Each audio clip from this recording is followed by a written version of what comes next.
ইনস্টাগ্রামে এই যে মেয়েদের যে ডান্সের ভিডিওগুলো ভালোই তো লাইক করছো। ডান্সের ভিডিওতে লাইক আমি? এই যে দেখা যাচ্ছে তো শো করছে তো। আচ্ছা, হতে পারে কোনো ভুল করে চাপ পড়ে গেছে। ভুল করে শিওর তো? হ্যাঁ, ভুল করেই হবে, নাহলে আমি তো লাইক টাইক সেরকম একটা। কি এই সমস্যা আপনাদেরও আছে তাই না? অনেক সময় কি হয়, ইনস্টাগ্রামে অনেক ভিডিও অনেক ছবি পছন্দের হলে আপনার লাইক করেন, কিন্তু সেই লাইকটা আপনার প্রিয়জন দেখতে পায়, এই নিয়ে অশান্তি বাঁধে, তাই না? আপনি কিন্তু চাইলেই আপনি যাকে খুশি লাইক করবেন, এই লাইকগুলো আরেকজনের ফোনে শো করবে না। কি করে করতে হবে চলুন দেখা যায়। দেখুন, তার জন্য আপনি চলে যাবেন আপনার ফোনে ইনস্টাগ্রামটা ওপেন হতে এইরকম ইন্টারফেস চলে আসবে। এখানে সাইডে অপশনটা আছে, এই জায়গাটায় ক্লিক করবেন। ক্লিক করে সাইডে 3 লাইন অপশনটা আছে, এইখানটায় ক্লিক করবেন।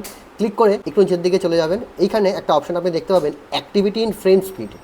এই জায়গাটা ক্লিক করুন। Who can see your like comment, এখানে নো ওয়ান করে দেবেন। তাহলে কি আজকের পর থেকে আপনি কাউকে কমেন্ট বা লাইক করলে অন্য কেউ দেখতে পাবে না। কি ভিডিওটা ইনফরমেটিভ লাগলো তো? আর 1 সেকেন্ড দেরি না করে চ্যানেলটাকে ফলো করে রাখবেন আর ভিডিওটা সকলকে শেয়ার করবেন।